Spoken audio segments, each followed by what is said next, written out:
we've had estimates say about 15 million people leave evangelical churches in the last 10 years. I feel like some of it's propaganda that's coming out of the church. Yeah, mega churches that have completely kind of taken off the mask, siding fully with kind of a more Christian nationalist, right-wing authoritarian government. My wife is like digging her fingernails into my arm. We got to get the hell out of here. And here in the bedroom, you learn how to pack your husband's suitcase. 76% of LGBTQ plus people who have left the church are open to coming back. The greatest sin is convincing someone that God doesn't love them. Show me your actions. That's right. And I'll know your theology. I'm never worried about Jesus. I'm just worried about the rest of us. Same. Buckle up. This is What the Hell Do I Know with JB. Zack Lambert, I am so glad to have you here in the studio today. I am going to read from your back cover of your book that says, Zack W. Lambert is the lead pastor and founder of Restore Austin, a church in Austin, Texas. Under his leadership, Restore has grown from a launch team of 5 people in 2015 to more than 1,000 members today. He has a Master of Theology from Dallas Theological Seminary and is pursuing his doctorate at Duke Divinity School. Zack is the co-founder of the Post-Evangelical Collective, where he serves as a board member. He also serves on the boards of the Austin Church Planting Network and the Multi-Faith Neighbors Network. Zack lives in Austin with his wife, Amy, and their 2 sons. So, Zack, that's a good little description of what we got going on today, huh? Yes, sir. It's so good to be with you, Jason, man. I appreciate your work so much, and it's an honor to be on and have a conversation with you. Well, thank you. Man, that means a lot, especially coming from you. I just want to say I've had a chance to read, and what I should have said too is, Zack, you were also kicked out of a 4th grade. I need to put that on your resume. 4th grade private school, and out of your youth group at 17. That's which right. I love that. That's what I should have put in your bio. Yeah, and then out of a denomination early on in our church, and so yeah, the title I originally pitched to the publisher was something about like, I've been kicked out of too many things to publish a book, and they were like, that's not catchy enough. How about better ways to read the Bible? So. Well, I just want to say, and we're going to jump into this, and I've got a couple things I want to share with you, and I will throughout our conversation here. But better ways to read the Bible, transforming a weapon of harm into a tool of healing. And I'm just going to put it up here on the screen. But Zack, this book, and you've got one right there, of course. This book here is, I tell people that I've been talking to about this book that it is, and I have no intention of writing a book about this, but if I was going to write a book about how to better read the Bible, this is the book I'd write. I mean, you crushed it, man. It spoke to me in so many ways through every chapter. And actually, I did this, my wife and I and our daughter, we were going down to her regional tennis tournament, and we put it on audio, and we had like a 4.5 hour drive down and a 4.5 hour drive back. And so you read the book. Yeah, so that's right. You audio read the book to me. So it was great. I'm so glad I got to read the book to you and your whole family, man. What an honor to be in the car with you on a road trip, man. That's amazing. And thank you for saying that about the book. That's just incredibly kind. I did put, my heart and soul, and really our church's heart and soul into it. So many stories from our folks, and it was a team effort of, pastoring this church for a decade now. It's what we've learned here, and the hope was just that it would help other folks. And I'm so glad that it helped you guys. I want to make sure that if you like what we're doing, I mean, again, hit the like button, hit the subscribe button. You wouldn't believe that most of you, and I see it because you'll comment and you don't even realize that you haven't subscribed to the show. It is a free way to support what we're doing and the content we're putting out. So make sure that you hit that subscribe button right now. Oh man, it's continuing to help me. And, I've got so many questions. I love how in chapter 1, you talk about how I found, as you said, every year, the American Bible Society conducts a survey to study how Americans are engaging with Scripture. producing an annual report based on its findings called State of the Bible. The latest report found that roughly 26 million people had mostly or completely stopped reading the Bible between 21 and 22. And I think that's very interesting to me when you said that. And I've thought, I remember I read a statistic somewhere and it felt like it was in the low 20s, and that may be high, of how many people have read cover to cover, Genesis to Revelations, right? Yeah. And certainly with a critical eye.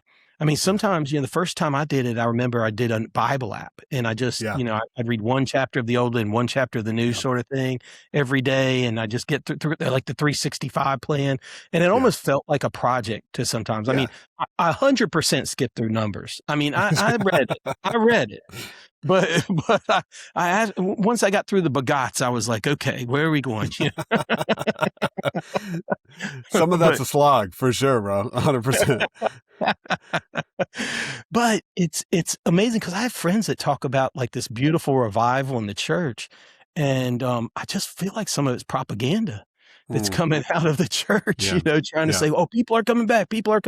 And I'm like, I'm not seeing it as much as what the statistically are saying. I mean, what are you seeing? No, I totally agree with you. I mean, I think there's a lot of things happening. So obviously church attendance in person took a massive hit during COVID. And so some of what they are ascribing to a revival is actually just a small percentage of people who left during COVID who are coming back. Now, I wouldn't call that a revival. I would call that, just a post-pandemic reality. And Right. I do. There are certainly some really large churches that are growing, and but to be candid with you, they're growing in ways that I'm increasingly uncomfortable with. The church growth movement of the 1980s and 1990s, the seeker-sensitive movement, was really centered on this idea of like, let's build really large churches where we attract people by not really talking about anything controversial. We're going to keep it. We're going to go a mile wide and an inch deep, and we just want to be kind of all things to all people, never talk about politics, never talk about anything, controversial, whatever. And if you think about where society was at the time, right, people were coming out of the 60s and 70s where there was a lot of progress, but also a lot of really hard things that happened. And in the 80s and 90s, people just kind of wanted to like disconnect from how difficult the world was all the time. And they were coming out of, like I said, these 2 decades that so much change had happened. And so church growth was really stimulated by this seeker-sensitive movement. We're going to have really cool music. We're going to have very light teaching that's kind of a little bit of Bible, but it's a lot of like, how can we be better parents, or how can I be a more effective member of society or whatever, right? It didn't go very deep, and it stayed away from controversial things. But as the 2000s rolled around, and specifically the 2008 election and the incredible polarization that happened after Obama's first election, and then obviously leading into Trump's election in 2016, and the polarization that continued to increase, churches then began to say, actually, it's no longer really beneficial for us to be as quote unquote seeker sensitive. We're going to just kind of go full out of like, here's who we are. Here is all the, political things that we're about. We're going to fully align ourselves with a political party or a movement or something like that. And that's actually what's going to lead to growth. And so over the last 10 years, even though we've had estimates say about 15 million people leave evangelical churches in the last 10 years, we've also had a lot of people start joining specifically evangelical megachurches that have completely kind of taken off the mask and said, we are siding fully with kind of a more Christian nationalist, right-wing authoritarian government that's now beneficial for growth over the last 10 years. And so that's really been a shift. And so some of what you're hearing statistically is coming from people joining churches like that who were not ever really interested in churches because they found them to be kind of like, boring or, not that engaged with what they really thought was important, which was kind of right-wing politics. And now some of these larger churches are saying, no, we're all in on that. And so now they're coming back to church. And I'm not sure that's a great, it makes me increasingly uncomfortable, that kind of quote unquote growth. Make sure you support my boys here at Floors.com. We're in their studio right now. That's FLOOR. Z.com, baby. Floors.com. They will take care of all your remodeling and new build needs. Floors.com. Check them out. Tell them the jabroni sent you. So I got to tell you about my friends over at True North Pest Control. True North Pest Control, they take care of all them critters. You got palmetto bugs, they take care of them. You got ants, they got you. You got bugs little flying around, they'll spray for them. They clean out all the cobwebs. They're all over Central Florida, here in the Emerald Coast, and then the whole state of Georgia. Check them out, TrueNorthPestControl.com. They are your pest control superheroes. You know, Zach, it does me too. I'm really concerned about how we've cozied up with government. And I think, you know, I could argue that if you were cozying up with any side of political argument, it's never good it never turns out well for the church. Absolutely. It never turns out well for people of faith. At some point, you're going to, at some point you get close enough to the sun, you get burned, right? That's exactly right. And it's unfortunate to see what's happening. And sometimes it just feels like a grift. Like, you know, you kind of gone along with it. And like you said, it's, you know, it's gotten to be this big, in large parts, church culture has been about money. Oh, for sure. And it's big business. It's a big business. It's a big business. What do you think you're doing different at Restore in Austin, Texas? Yeah, man. I think we're trying to make purposeful decisions and not have, you know, growth be the number one barometer of success. So, you know, people will, you know, they'll emulate what you celebrate, right? So if you say the most important thing is the number of butts in the seats and the number of dollars that are coming in the tithe jar, then that's what people are going to think is most important. That's what success is, right? Is if you start saying that's the most important thing. And so for us, very simply, we've kind of changed the scorecard, so to speak, right? So instead of just saying we're just going to count attendance and dollars as the most important things, we actually have an entire like 6-part system of what we quote unquote count as what is successful or what is healthy or what is Christ-like. And so we have these 6, we call them measures. So it's basically like we kind of rewrote the scorecard. And so the measures are, I depend on Jesus. I'm a part of the family. I pursue justice for the marginalized. I include everyone. I look for ways to be generous, and I live invitationally. So those 6 things are actually how we quote unquote measure success at our church. And everything we do, our annual report is broken into those 6 areas. Everything that we statistically measure is broken into those 6 areas. And so it's not just, hey, how many people come and how much money do we have? And that's the most important thing, because then you're going to cut all kinds of corners to increase those 2 things. And like I said, then you're going to be pulled by these partisan winds to do different things that are not Christ-like at all. You're going to make business decisions that are maybe good for the bottom line, but not actually good for people. So we have completely shifted and said that we're counting different things as far as what's successful. And it's these 6 things. And we feel like those are the most important. Zach, that's so beautiful. I really love that people emulate what you celebrate. Yeah. And I think that's so smart. Wow. That's so smart. You don't know this, but and I normally don't go backwards in a pod, but the pod that is previous to you that came on, I had a spirited discussion, which I thought the gentleman had written a book that was about how the Bible had, you know, molded the West. And I thought, and I felt like there may be some values points that we would differ from, but I didn't know we were going to dive into a heavy portion of our conversation was all around how the subjugation of women. It was all about how really women, one vote per household was where we went. So I didn't realize. So this is quite the contrast to that particular. And I normally don't like to debate. I'm not in a big. I don't mind having spirited discussions. Yeah. But I was taken aback, and I had to put a few things that I felt were different. And this particular gentleman, I mean, I'm certain he means well, and you know there were things we were able to land on that we could agree on. But the church it feels like the church has over the last least the American church, what I know, I don't know all the church history. I Yeah. certainly don't know all the church history, but it does feel like when slavery came around, we showed up, and you point out to a slave Bible that was Yeah. written. And we wrote a Bible that took out everything about freedom and Yeah. left in everything about ownership and mastership. Yeah. You know, and then we come into women's suffrage, which was Yeah. afterwards that, Yeah. and we showed up on the scene, and we're still, and that's, I was kind of having this conversation, and that's what sparked it. Yeah, Was that we showed up, and we show up, and eventually, and we say, no, you should. It's just the husband's the leader of the house. Women aren't supposed to lead. Women aren't supposed to speak. They don't have all. You know, there's like this, and I'm a father of 2 daughters. I have a son and 2 Yeah. daughters. I mean, I can't believe we're still here. And then you fast forward. I mean, civil rights, we didn't show up well. Interracial marriage, we didn't show up well.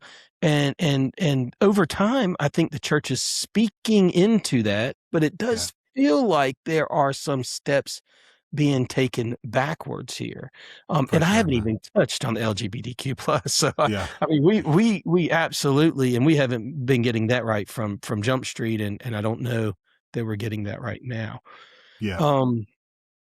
But the subjugation of women, I mean, is unbelievable. You have a story that I heard because I didn't just read your book. I saw you on a couple other pods. And what you don't know is that my uncle, who I love deeply, and we share a lot of passion for our faith, but he is head of the doctorate department at Dallas Theological Seminary. Oh, wow. Okay. Yeah. And I love him dearly. But my mother was in Christian education. His wife was heavy in Christian education. I have a cousin that's the executive pastor of a large church in Dallas, Texas. So I know your area a lot, in that world. Not so much Austin, but I know that Dallas, or that metro Dallas area, I should say, out in that Grapevine and Flower Mound and all of those areas there, Irving, Plano, all that stuff. I guess you talk about a time that you and your wife went to Southwestern on a tour. Yeah, you can tell that story? Is it good? Yes, it's a good story. Yeah. So I grew up Southern Baptist here in Austin. My grandparents helped start, or were early members of what became one of the first megachurches in Austin, called Great Hills Baptist Church. And so they were early members. My dad was raised there, baptized there. I mean, my sister and I were raised there and baptized there. And this was, I was born in 88. So this was, the 90s, when a lot of the culture warring was happening in the Southern Baptist Convention, and it was called the conservative resurgence, or the fundamentalist takeover, where the SBC was kind of moving to the right quite a bit. It culminated in 2000. And so my pastor was very much a part of that, right? He was very, very conservative and fighting the culture wars. And I don't think a week went by that we didn't hear something about, anti-LGBTQ or anti-women's rights or something like that. I mean, it was just that whatever was preaching about, there was something in there, because that was, what was in the water of the SBC churches at the time. And so that's what I grew up in, and I very much kind of left it and didn't really become a Christian again until 17. I tell this whole story in the book, but to give you that background of, I didn't know there were other types of churches. So I went back at 17 right into the Southern Baptist Church. Like, I make this joke all the time, but it was true. I had been told my whole life that there was really 3 kinds of Christians. There were Southern Baptists, there were Catholics, and there were crazy liberals, and that was like, those were the only 3 things that existed. And Amen. So then I said, okay, well, I guess I'm still a Southern Baptist. So I go back into that. I end up going to college to play football. I get hurt, can't play anymore, and I become a youth pastor at a small Southern Baptist church. And so by the time I get married and graduate college, I'm looking at going to seminary and feel this God's call in my life to be a pastor. And so all my friends went to Southwestern, the Baptist Theological Seminary in Fort Worth. And so that's where we thought we were going to go. So my wife and I, we go and we take a tour of it, and we're walking around campus. It's a gorgeous campus in Fort Worth. We're walking around, and there's like just kind of a very out of place house on campus. And it's not like where the president lives, like it's not that ornate, it's just kind of this old looking house. And so we're walking around and we point it out to the tour guide and say, what is this old house in the middle of campus? And he says, oh my gosh, y'all are going to love this. This is where seminary wives can take classes. Now, I was 21 at the time. My wife and I both were 21 at the time. It didn't even, pose a red flag, which it should have, to say seminary wives, like there aren't also seminary husbands, like women aren't in seminary, right? Wow. It's only seminary wives, right? Right. But even at 21, I just wasn't even thinking. My wife wasn't either. We weren't even thinking about that. She was about to start graduate school at UT Dallas, doing speech therapy. And so she's really smart. And she was like, oh, I'd be interested in maybe taking a few classes. So he's like, well, come on over. Let's look at the house. So open up the front door of this little house, and it's just a house. So I'm expecting it to be converted into classrooms or something like that. Right. But it's just a normal looking house. And we're a little puzzled. And the tour guide, I think, reads the puzzlement on our faces and says, oh, so yeah. So right in here in the dining room is where seminary wives take classes on how to set the table for a large group. And here in the kitchen, you learn how to cook for the deacons. And here in the bedroom, you learn how to pack your husband's suitcase for a work trip. And, and my wife is like digging her fingernails into my arm, being like, we got to get the hell out of here, And I was like, you're right. Let's get out of here. And so we ended the tour early, and we said, okay, we're going to look at something else. So I ended up actually, at Dallas Theological Seminary, which felt like a progressive choice at the time, because I was leaving behind the Southern Baptist world and going into more of the non-denominational world. And I could talk about that DTS experience for a long time. There were some really amazing parts of it. There were some really challenging parts of it. Yeah. Unfortunately, we don't have a great relationship, me and the seminary, anymore. And they're not, I don't think, super proud that I'm a graduate now. They've kicked me out of about everything. They've done everything except revoke my degree, which they can't do. Right. Well, it's interesting. You talk about being kicked out of all of these things, and you talk about in your book. What I found really incredible is that at 17, during the time frame you're talking about, you had questions. Yeah. And you were bold enough to ask them. I'm seeing kids today asking them internally and just deciding, I'm not even going to ask it in the church. Yeah. I'm not even go to the church anymore. I'm somehow Jesus didn't get tossed aside. Yeah. I heard Beth Moore say one time, talking about her whole fallout with the SBC. Yeah. And I grew up Southern Baptist, by the way, as well. Yeah. So I know what you're talking about. I didn't ask a ton of questions. I just went along with everything. And I didn't ask questions until later on. I mean, I think I said the sinner's prayer until I was like 32. Yeah, just to make sure. Every day. Yeah, just to make sure. I mean, during puberty is probably 4 times, whatever, multiple times. It's crazy, you know what I mean? Yeah. And I mean, you don't know what to do, and you don't know where to go. And it saddens me. It really, and it pains me to see that, I mean, there were, prior to this American church and what we've done, I mean, people debated and talked about the Bible and openly discussed things. And then somewhere, in like, I don't know if it was the 70s or something, this inerrancy of the Bible came about where it's like, how I say it is how it is. And you just kind of get in line. Yeah. What I was getting at with Beth Moore, she the comment I love so much is she said people could have had her walk away from the church. She said, I've been on this journey far too long with Jesus to not be with him anymore. And I love that. I love that. I love that. What's so poignant about that quote and what you mentioned about kids today is that for a lot of young people in the church, they haven't been on the journey all that long. Right. Mm-hmm. And so for them, a lot of them are walking away because they don't have that history like Aunt Beth does. They don't have that deep relationship. All they know in their limited years is a church where it wasn't safe to ask questions, where it wasn't safe to voice doubts. Right. Yeah. And what I tell parents all the time, too, when they come to me about, my kids asking this question and that question, and I don't know what to do. is I say, well, number one, you don't have to have all the answers. You just got to listen. You can explore it together.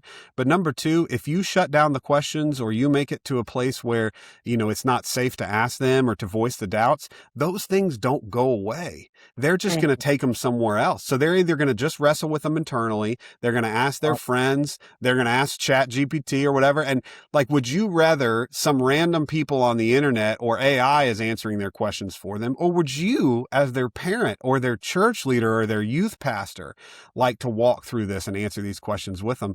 And when you put it like that, most people will say, well, yeah, definitely the latter. I want to walk through it with them. But for the most part, a lot of times in churches, we have not made it safe for them to actually ask those questions. And so they're walking away and walking into places where it is safer to ask the questions. And I'm telling you, a lot of those places are not providing answers that any of us would really love, because a lot of the times those places are providing answers of just like, well, listen, just bail on the whole thing. Just walk away from it completely. And people do. And it's tragic, man. I mean, it absolutely breaks my heart. It breaks mine too. My son, I remember he went into a youth group meeting one time early on in high school, and we had just kind of moved, actually it was middle school. We just moved to a new area and we're testing out a church, which in my area, I openly confess I don't go to any of the churches in my area. Yeah. I can't walk in with LGBTQ plus friends. I can't walk in with Yeah. my interracial marriage friends. I can't, I just don't, if I can't sit in the pulpit, then I just watch Absolutely, online. man. I watch you Yeah. online some, so I appreciate that. yeah. So I just find places that I can still, and there's tons of ways. Somebody asked me, "You're not in church?" And I said, "Man, brother, I talk about Jesus all the time. You have no clue. Yeah. Like, everywhere I go, I talk about Jesus." And I tell you, church goes with me, man. Everywhere I go. everywhere, right? And if I found a place that I could openly feel like everybody's being accepted, then like I'm in. I'm not anti-church. I'm just anti, like, those type of churches. Absolutely, man. Absolutely. But we walked into a church and my son was there in middle school, and he came out, and the whole time the guy talked about how the earth was an absolute 4,000-year-old earth. Yeah. And I thought to myself, first, why is that what we're talking to our kids about? Why aren't we talking about the relationship with Jesus? Why aren't we talking about that they can lean into that, and how he provides hope, and he provides peace and then comfort and all of these things that kids need to talk. Why does he need to know from, this middle school youth pastor that it's an absolute 4,000? So I had to spend the next 30 minutes discussing bad theology.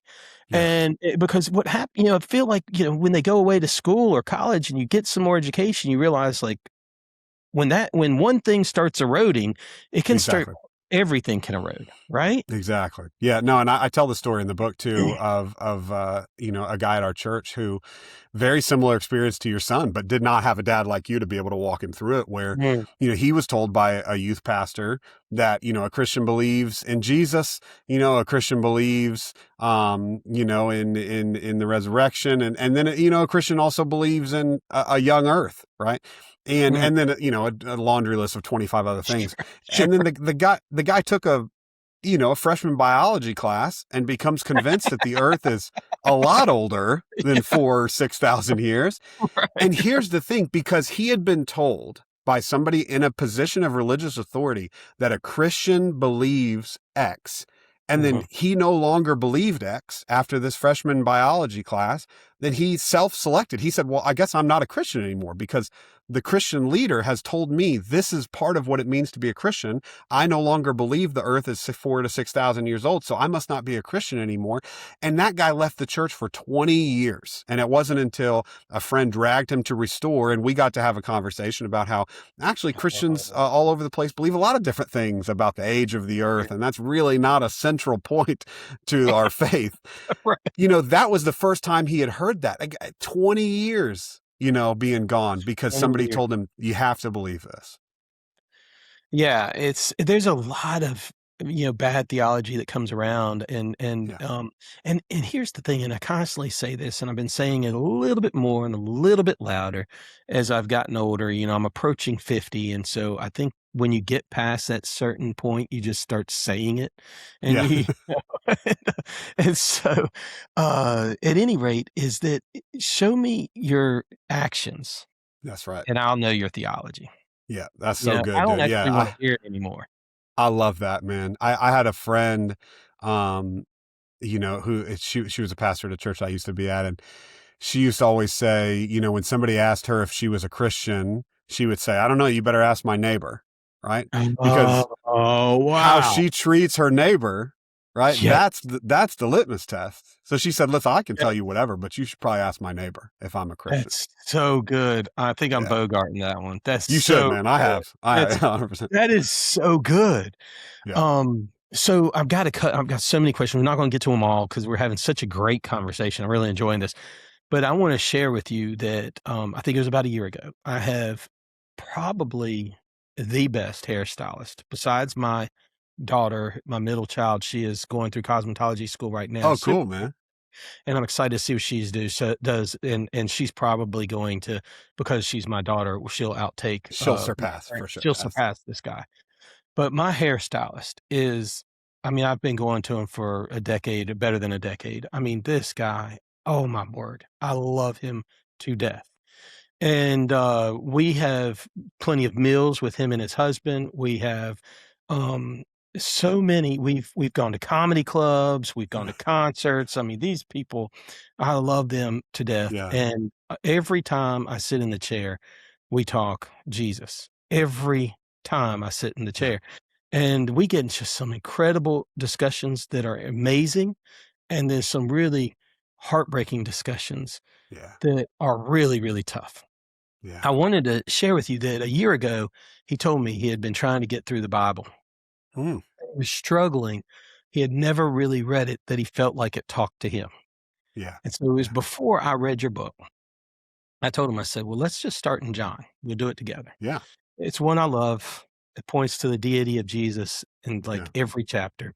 Absolutely. It's got some incredible stuff. And I said, but I want you to think about it as though the writer is writing it to you, that you're reading this as a novel, not some ancient text, just something easy. And when we get to things that stump, because there will be, let's talk. Course. Let's get through. Yeah. So we spend like a month going through the book of John together. And he gets to John 10, and we start talking about 10:10, that Jesus came to give him life and to give it fully and abundantly. Yeah. And he said, man, that one kind of got me. And I said, he's talking about you. Yeah, man. Oh, I love that. I'm getting chills, man. That's so good. And it was really amazing. So I'm getting chills myself. I love this. And I know he's going to listen to this because he listens to everything. And I want him to know I love him. But fast forward, I come in, I said, brother, I got a book you got to read. You got to read this book. And I said, and it's got a part in there too about this LGBTQ plus stuff. Yeah. And this whole story of, Enochs and eunuchs and the whole story. I said, you just got to read it, man. You just got to read the whole book. You got to read the whole book. He is now passing your book around to everybody he can. And he told me and every time I go in, he's like, the Disney princess lens. Oh my goodness, the Disney princess lens. And I love it. Yeah, so your book's helping so many people out there, but it helped him be seen. Man, that's beautiful. Well, listen, if he is listening to this, or whenever he listens to it later, everything that Jason said is absolutely true. And John 10:10 is absolutely about you and every other human being on this planet, that God wants us to experience fullness. And that does not mean diminishing how he has made us or created us to be. It actually means more fully living into it. And so I'm so happy that he's listening and gets to hear that message, man. Man, it's an amazing thing to see somebody come alive. Yeah. In their faith. Yeah. Well, you mentioned, that story, right? It's emblematic of a larger truth inside of the LGBTQ plus community that I talk about at the end of that chapter you referenced, which is the 10th chapter on fruitfulness. And, I put a lot of statistics into that chapter about LGBTQ plus people and being pushed out of the church and terrible conversion therapy and all this kind of stuff. But I end on page 186 with this, and I just want to say I put a lot of really sobering statistics into the first part of this chapter, but I want to share one more with you that I find to be so encouraging. When it comes to those who have left the church as adults, only 9% say they are open to returning. But do you know what the percentage of LGBTQ plus folks who say they are open to coming back to church is? 76%. More than 3/4 of queer folks who have left the church are open to coming back if they can find a safe, inclusive, healthy, Jesus-centered community to be a part of. And the truth is, if they can find people like you in their life, right, who can tell them about this, 76% of LGBTQ plus people who have left the church are open to coming back. And that's true, right? Of your guy that you just talked about, of probably his husband and so many others. If we will just share with them the unfiltered love of Jesus, centered on John 10:10 and centered on this desire that God has for absolutely all of us to experience fullness of life, man. Man, amen. It's just so, like I said, when somebody comes alive and they know that Jesus loves them, Yeah, that's like an amazing thing. And it pains me when somebody thinks that he doesn't. But you absolutely, told man. that over and over and over again, you Yeah, start to believe it. yeah. I can remember my first funeral I ever did, and I don't know if you know this about me, but I was a default pastor of a downtown Atlanta church in Little Five Okay. Points, Atlanta, and I say as a default because I was never supposed to do it, and the guy left. The church kind of pulled the guy back. Okay. Loved the people there, but for whatever reason they pulled out of it. I just fell in love with the community and was like, we were doing Bible studies, as doing Bible in a Yeah. parade, all these kind of crazy things, just bringing Love it. people in. The community was full of LGBTQ plus. The community, the theater we met in was run by the queer community. Oh, that's Um, awesome. it was amazing. I have so many stories that I can tell you Yeah. about this. It's just amazing. But the first funeral I ever did was for a lesbian couple in our church. Mm. And one of them, Myra and Carla, both came, and Myra passed. And I've told this story, and Carla's given me permission. Otherwise, I wouldn't say names. Yeah. When she passed, Carla was kicking and screaming coming to our church because we said we were. But they got a flyer that said we're a church for people. I said we're a church that for people that don't like church, we Yeah. always say that we're not your mama's church unless your mama goes to our church, sort of thing. So, uh, Myra felt a longing for faith. Carla was like, "There's no way I'm going to these bigoted, places and Yeah. whatnot."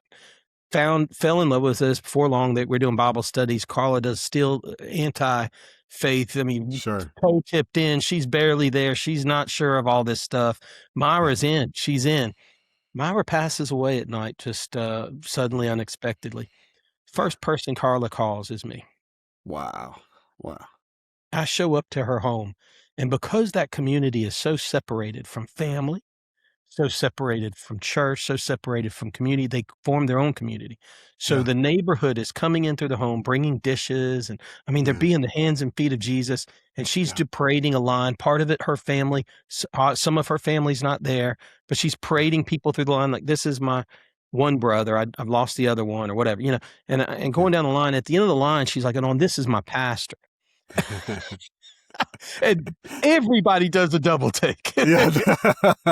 What is this guy doing here? I'm not that kind. Yeah. That's right. That's right. So it is unfortunate that this hurt and this pain, and you're totally right.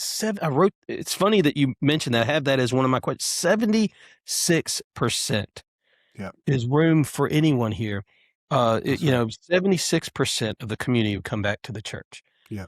Yeah. That I also wanted to speak a little bit about that verse in Isaiah 56, that talks about, I will give you a name Yeah. better than sons and daughter. Yeah. Yeah. Yeah. When, There's yeah, that text and, Jesus's words in Matthew 19, and then, the story of Philip and the Ethiopian eunuch, in Acts 8. Those three texts build such a beautiful picture of God's love for sexual and gender minorities. And you know, the terminologies are all different. Obviously, the ancient world is not the same as the modern world, but if we think of the LGBTQ plus community as statistically sexual and gender minorities, and we see that community being specifically addressed by God through the prophet Isaiah, by Jesus in Matthew 19, and by the early church in Acts 8. And it's not in a mean way. It's not an exclusive way. It's actually in an inclusive, better name than sons and daughters, right? Yeah. The God literally, like, you know, basically like teleporting Philip to the Ethiopian eunuch so that he can minister to him and baptize him. This guy who had been turned away from the temple because of his status as a gender minority. And God says, no. This church is not going to be like that. Sends Philip to minister to him, to baptize him, and to fully welcome him into that early church, into God's family. There's just so much beauty in the text. And man, what you said earlier about just like so many people have been told, especially in the LGBTQ plus community, have been told over and over again that they don't have a place, that God does not love them, that God finds them to be an abomination or whatever it is. And man, I'm honestly, after 10 years of pastoring and doing all the work that I get to do, I am more convinced than ever before that the greatest sin is convincing someone that God doesn't love them. That's just, to me, there's no greater sin than that. It is just, I find it to be anti-Christ in the truest sense of the word. It is the absolute opposite of what Jesus came to do and say and teach and model, which is that God's love is for absolutely everyone, and the flourishing and fullness of life is for absolutely everyone. And so people, specifically people in powerful positions, who are using that power or privilege to convince somebody that God does not love them, I just find it to be absolutely shameful and evil. And I'm not somebody who throws that word around at all. Yeah, Like, right, I think right. that it is absolutely evil to convince someone that God doesn't love them. Zach, wow. I love that you said that. And I agree with you. And I've never heard it said that way. And I think this will be a first for somebody to say it that way. Yeah. When people have a problem with any community, but certainly with LGBTQ plus, I usually ask them if they've broken bread. Have they Yeah. decided to get agency with someone? Have they decided to do life with someone that is from that community? Yeah. Because when you do life with someone, you realize it's different. I mean, That's right. I grew up in the Southern Baptist Church. I had varying opinions about, or no, I didn't have varying. I had one opinion about the homosexual community, and then you start to know people. Yeah. Right? You start to get to know people, and you start to love them. Yeah. I'll give you one more story from me, which I know that's not what we're doing. But when I was at the theater, they called me and said, you know, look, we'd love to invite you to this panel of we're going to do a bullying panel. And so I had young kids at the time, and elementary school kids, and it's like, I hate bullying. I absolutely hate bullying. So I show up to this this panel, and I wasn't on the panel. I just showed up in, and I kind of sat in the back to listen in and be a part of this community. But the entire panel was made up of trans, lesbian, gay, and just from all over the place. Some authors, some radio DJs. I mean, just really a well-positioned panel. Yeah. And they all told their story, their heartbreaking story of bullying.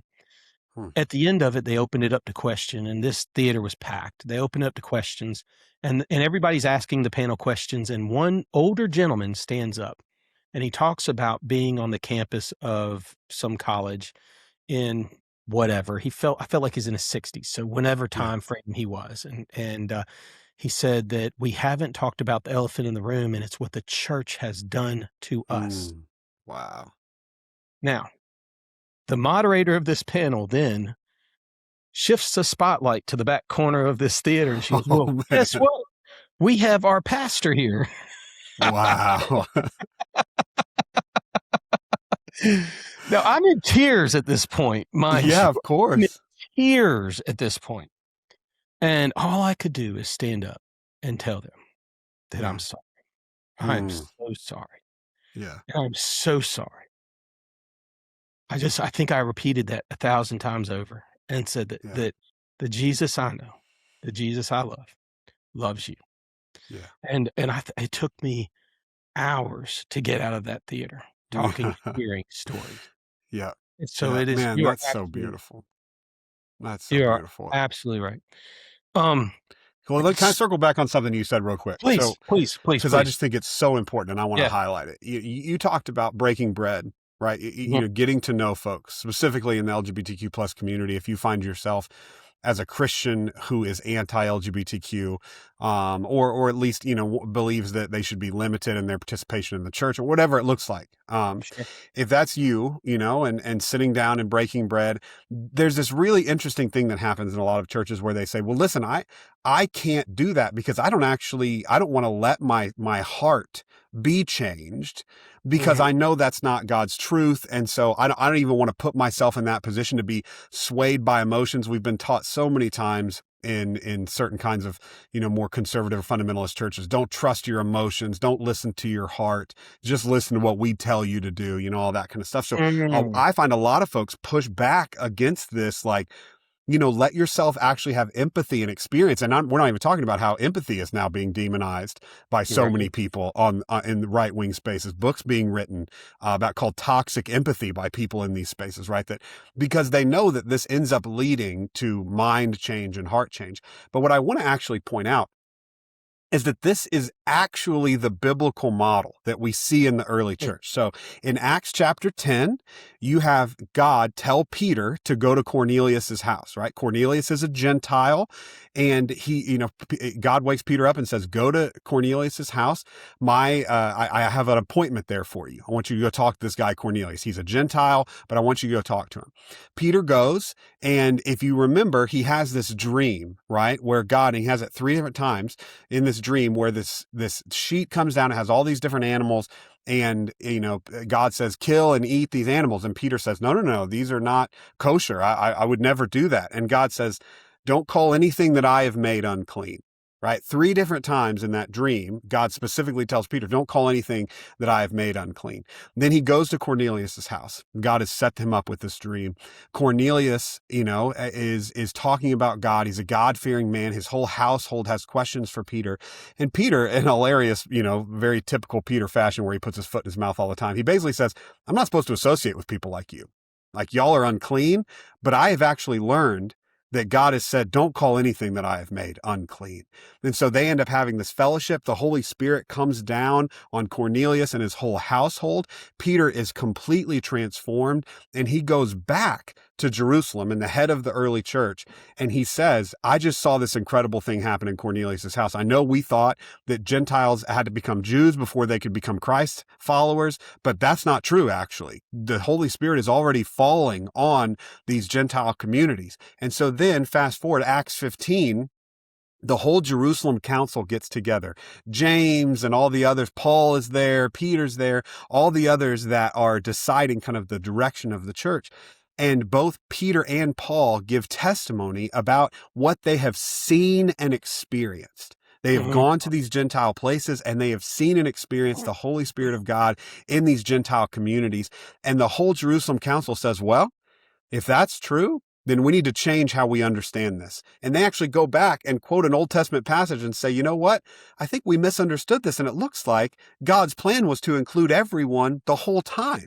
And so we need to completely shift our theology around how we understand inclusion in the church. And so it's actually the biblical model to allow us and our hearts and our experiences to be shifted so that then we can re-examine our theology and make different decisions. I think that's how God worked in the early church, and that's how God still wants to work in the church today. And we get in the way of it way too often. Zach, you bring up a point in that story that, or at least for me, a thought that came into my mind is they were still learning. Absolutely. Yes. Do you think, I mean, this idea that we know exactly what's going on in the church. I mean, that can be so detrimental, right? So detrimental, so damaging. And it is a product, I think, of, you know, a kind of post-Enlightenment Western, you know, kind of scientific method centric culture that says we can exactly understand every single thing, and we need to be exactly sure about every single thing. And that's just never how early church operated. And I don't think that's how God interacts with us. Paul very clearly says, right, we see right now through a mirror dimly. Someday we'll see in full. But we see right now through a mirror dimly. Like, that's still us, man. We still see dimly. And God is continuing to open our eyes to things if we'll be open to that. But we'll never have it all figured out this side of eternity. That's just not how it works. Brother, you are so dead on. I've got another question I want to have, because I love this part in the book. I want to talk to you about a little bit of this part in the book that, and you pointed out so much. And I've had so many people say this to me that I've given the book to. But it says, our God stoops to be with us time and time again. God comes down to us because we can't possibly reach up to him. God, am I reading that right? Condescends to human, am I saying that? Condescends, yeah. Condescends to humanity's ways because we can't comprehend his ways. One of the most beautiful pictures of God stooping down to be with us is found in the story of Adam and Eve. Yeah. Yeah. And that really is, I think, the basis of the theological biblical basis of what we're talking about. This idea that God meets us where we are. And I think it's a helpful lens to read all of Scripture through, is to say, well, God is meeting every single person that we see in the text where they are, right? Their understanding, their knowledge, their science, all that kind of stuff. God is meeting us where we are. And far from that making God less powerful or less majestic, I actually think it makes God even more powerful and more majestic and more almighty, that God would come down and stoop down to be with us and to meet us exactly where we are. And that is just, like you have kids, like you said, that I picture it as, like when my kids were crawling around, right after they, left kind of the baby stage, but before they were, walking around, there was this short period of time where they were crawling everywhere. And a lot of times they crawl right up to your feet, and they kind of prop themselves up on your legs, and then they lift their hands up, right? Because they want to be picked up. And we don't look down at them and say, climb all the way up. I'll be up here and ready for you. We stoop. Right. We bend down to meet them where they are, pick them up, and hold them close. That is who our God is. Our God is one that stoops down to meet us exactly where we are and pick us up. Zach, that's beautiful. So I want to give you a few questions that I did. I put it out to my audience that I was interviewing you. I put it out to some of my closer friends to say, hey, do you have any questions? So I got some questions in. Love it. Let's do it. And I want to read a few of these questions. This one says, and I'm not certain where everyone's going with these questions, so I want to read a couple. But the unequal yoke thing, why does Paul equate unbelievers to a demon? Seems dehumanizing. I can't enunciate anything today. You're doing great. These reading glasses aren't working, or it's my brain. So I think that we, and I'm going to say this a lot when we talk about biblical interpretation, right? We are reading back into it a lot of our own understandings and experiences, right? So we're reading back into a text like that, unbeliever, as anyone who is not a Christian. What Paul is actually talking about in a text like that are unequal yoke between people who were, in that early church trying to follow Jesus. He's writing a letter specifically to the early church, and people who were a part of very specific, very damaging other religions that were happening at the time, specifically religions that practice things like child sacrifice, things like the slavery and subjugation of women, things like pederastic sexual practices with children, and like the Temple of Aphrodite in Corinth, and all these things that were happening that were really, really scary and toxic and damaging. And he is saying the origin of those practices is evil. It's demonic, right? The murder of children, the sexual exploitation of children, the subjugation and enslaving of people. That is demonic practice. And we do not need to be yoked with people who are doing those things, if we're trying to do literally the opposite of those things, we're trying to set people free and give them life, they're trying to enslave people and bring them death. And we do not need to be yoked with folks like that. Now, it doesn't mean that we don't need to share life with them, talk with them, anything like that. But we now, in the, a lot of 21st century, and especially in fundamentalist places, have just said, well, Paul's just talking about all unbelievers there. But again, that's really not what he's getting at in the actual time and place in which he wrote it. And I love that. And to this person writing the question, I would say you got to read the book. You got to read Zach's book, because you talk about the different lenses, and you talk about reading it in context and to what it was for, and that a lot of times we do have these. I remember somebody told me it was the sky daddy. I never heard lenses, but there's like, we just referring to a sky daddy. We just ask him for everything and figure it out. And so. Or the Santa Claus, but you talk about the Disney princess lens. There's all these other things, and I think you really do have to see it, because we bring these biases into our reading, and that was so refreshing to hear. I've also heard this unequally yoked as being a marriage, and don't marry an unbeliever. Yeah.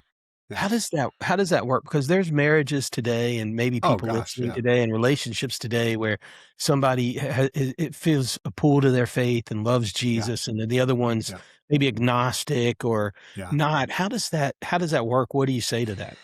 Well, again, I think, we're reading back into it here. So when we're talking about somebody who's not a believer, when we're talking about what does it mean to be a Christian, in our time and place, we're usually talking about a Christian is someone who checks all the right doctrinal boxes, right? They intellectually assent to a set of beliefs, and that set of belief changes based on, the church you're a part of, denomination, background, etc.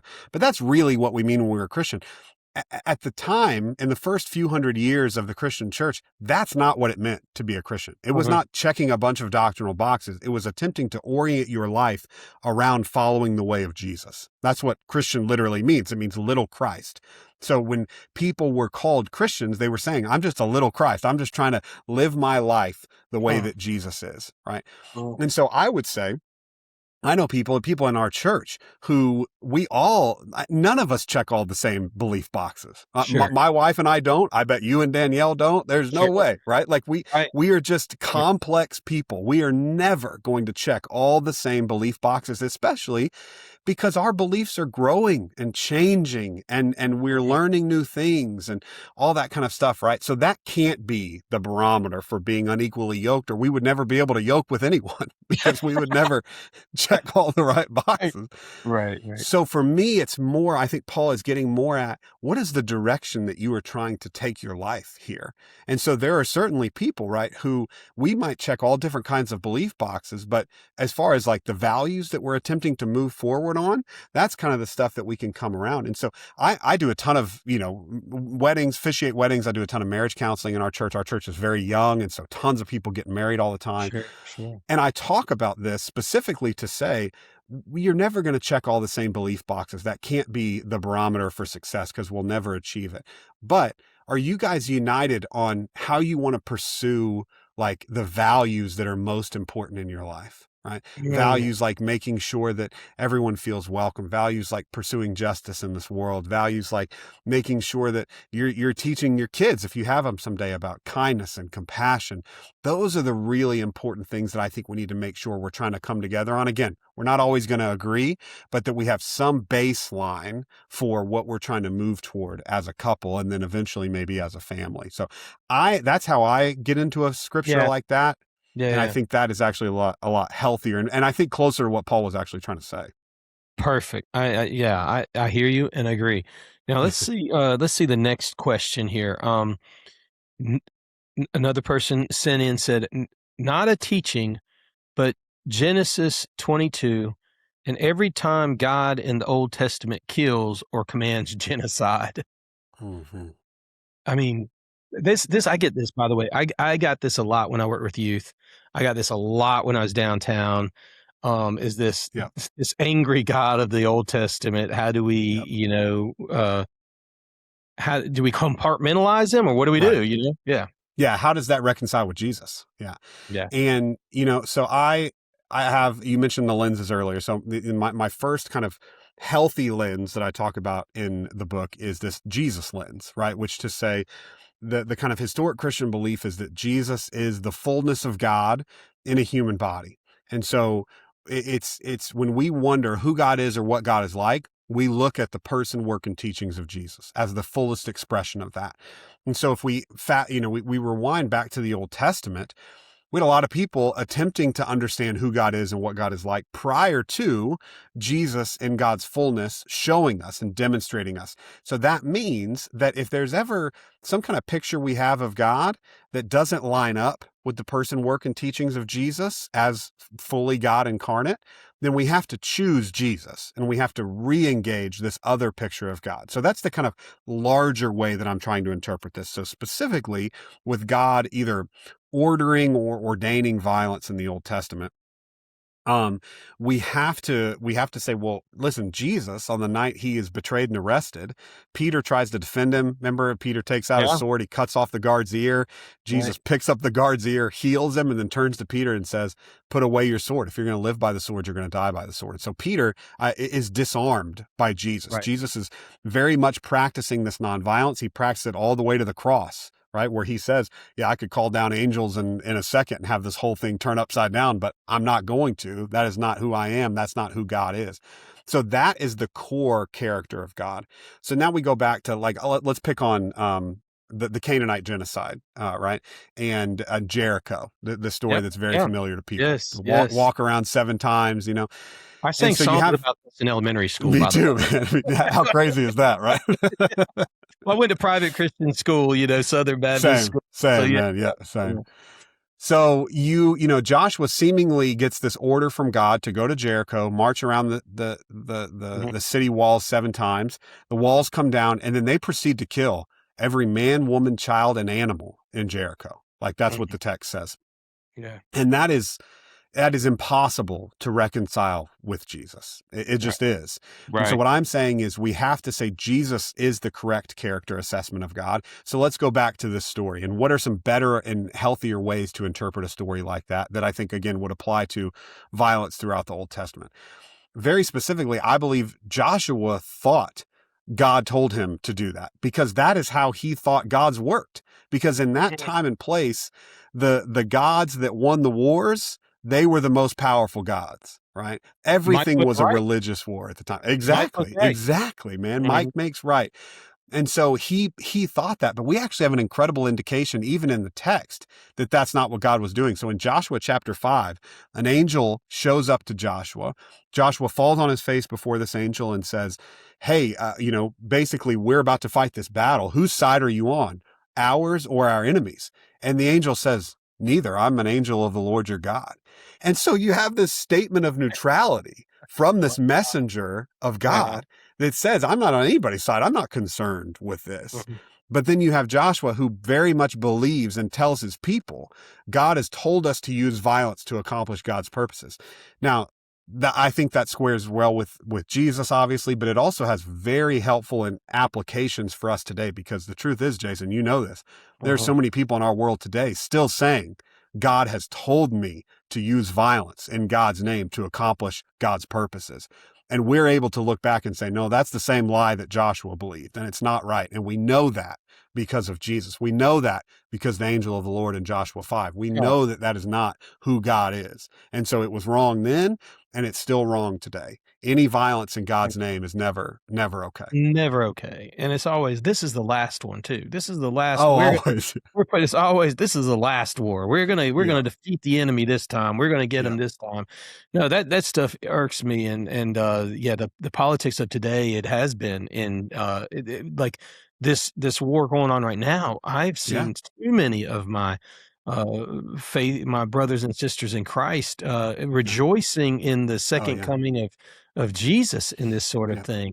Which I'd love to ask you some of that, but I do want to ask, this is one last question I had from someone that, and I wanted to read these because I take it serious when somebody absolutely, man, decides to lean into a conversation. But it says, men, which we may have covered this one, but men being the glory of God and women being the glory of man. So I don't know if that's a question, but I do get that we got a problem. Yeah, absolutely, man. Let's go back to the God meeting us where we are thing, right? Part of that means that we are always in different places. And the truth is that the culture of the Bible was what we would call a totalitarian patriarchy, right? I mean, in the first century world, the Greco-Roman world, women were not considered, like they were not only not Roman citizens, they were really not considered full humans. So they couldn't, give witness and testimony in trials. Most of the time they couldn't own property unless basically every man in their life died. They couldn't, obviously they didn't vote in elections. They didn't even have elections at that point. They were considered fully the property of the husband. And actually they were considered the property of the father. And then they were essentially sold to the husband through dowry, which was like, hey, I'm going to marry your daughter. And I want, the dad says, I want, 3 cows and 2 horses and 5,000 shekels. And then we make the deal, and the daughter goes from the possession of the father to the possession of the husband. She is owned essentially the entire time. And we have tons of receipts, now extra biblical, like stuff that comes from the Roman world and from the ancient Near Eastern world that attest to this. I mean, court cases where basically the husband is judge, jury, and executioner. We have ancient literature that speaks to court records of husbands executing their wives for everything from infidelity to drinking too much wine. I mean, they had full judicial control over women. Wow. And so that is the thing that is happening culturally at the time of the text. And so then we have to say, okay, well then what is Jesus doing when he's elevating women, calling them by name, learning from them? Women funded his entire ministry. Mary Magdalene was right there with every other disciple. And then Paul, right? Paul, who trusts Phoebe to deliver and preach the letter to the Romans, who calls Junia not just an apostle, but outstanding among the apostles, a top apostle. He says he learned so much from Priscilla. That she taught him so much about. And so what I see from Jesus and Paul and the kind of trajectory of the New Testament is an elevation of women to equal status alongside men. And so, but we still have to deal with some of the kind of culturally influenced parts of the text, like what you just mentioned, that really are like, they don't make a lot of sense for us if we read them in a vacuum. But the fact that the biblical author would say that women had glory at all was a huge step. You know what I mean? Yeah. So just like when in Ephesians 5, when Paul says, husbands love your wives and wives submit to your husbands, we take that out as like, oh, well, all husbands have to do is love. Wives have to submit. Right. But the fact that Paul says, husbands, love your wives and lay your life down for her. And Ephesians 5:21 actually says, submit to one another out of reverence for Christ. Paul is taking these Roman household codes that existed, this culture around patriarchy, and saying, no, that's actually not the way of Jesus. The way of Jesus is mutual submission. It's love, it's care, it's laying your life down for one another. And so I think that's the larger trajectory that allows me to engage with some of those kind of odd quotes in a way that I think is maybe a little bit more helpful. Well, and that's the part that gets me, is that it's submit to your, the husbands love your wife if Christ loved the church and gave his life for it. Yeah. And that part of there is, I'm like, that to me is a higher calling. Absolutely. Absolutely. Lay your life down. Yeah, lay your life down. But he laid his life so that I could gain life. I could have hope. I could be supported. I could have peace. I could be fully known, like John 10:10. I mean, it's all of these things. And so if I them into be a little Christ, like you had mentioned earlier, to my wife, that's just, I don't see it any other way. I mean, I just don't, I can't read it any other way. So good. There's so many things that we could cover. I mean, we could keep going on and on. I've really appreciated this time with you, and it's been amazing. So I want to finish with one. I normally have one last thought, but I have one last question to ask everybody, but I want to do this a little differently with you today. And in part because I know your history and of this being kicked out of the fourth grade, whatever it was, and then 17 years old having these questions in the youth group. And like I said, I want to cover this a little bit because the young people today, it just I love I've just got a heart for the young people today. I see them as the future. And I think Christ and a relationship with Jesus could be so so good. Yeah. It can be so healthy, so Absolutely. tasty. Yeah. And thinking back to you, how did you have and wrestle with all these questions and still hold on to Jesus? And what would you tell the youth today? Yeah. So here's what I would tell them. There are going to be unsafe places in your life to ask these questions. And far too many times those unsafe places are your church or your pastor or something like that. But that does not mean that every single place or person is unsafe to ask those questions. And if you will do the hard work of finding the safe places and the safe people, I think God will reveal it to you. I think God will lead you to those spaces. And so let me say it like this. When I was in church and youth group, and I get kicked out of youth group for asking too many questions and causing the other kids to doubt their faith and all the stuff they told my parents, there were two adults in my Southern Baptist church who came alongside me and encouraged me to ask those questions, who invited me over to their house. And I'm still friends with them 25 years later. We are still friends. I'm still in their life. I know their children. I mean, those people were safe places, and I found them because I didn't give up. Fast forward, it happened in college. It happened in seminary. I mentioned at DTS, right? I got sent, Jason, I got sent to the academic dean's office like 5 times because I was getting in arguments with professors. I was questioning. I was like, this dogma is wrong. I mean, I was in it, but I had 2 professors who I had classes with, who when I would ask a question would say, hey, why don't you come to my office during office hours this afternoon and let's chat. And they would literally let me ask anything that I wanted, didn't judge me. They slipped me some books under their desk and say, don't tell anybody I gave this to you, but I think you really like it. And I think it might help with some of these questions. They were safe places. They were safe people inside of what was mostly an unsafe place to ask some of those questions. And I found that all along the way, youth group, college, graduate school, church, all kinds of places. Even the church that I describe in the book I worked at during seminary that was so toxic. There were people that I'm still close friends with who were there, who were safe places in those churches. And so I'm going to finish with these 2 things. Number 1, if you're a youth, a student listening to this, look for those safe people and those safe places. Don't give up, because I'm promised that they're there somewhere. And then number 2, if you are an adult listening to this and you find yourself in one of those spaces, be that safe person. Seek out those kids that have the doubts and the questions and make yourself available to them so that they can ask those questions. And I promise that you will forever change a kid's life, because my life was forever changed by some really safe adults in my adolescence. That's so good, Zach. That's so good. And I love how Jesus continues to just, he finds a way. Absolutely. I'm never worried about Jesus. I'm just worried about the rest of us. Same. This has been a great conversation. I thank you so much for it. And man, until next time, we'll see you guys.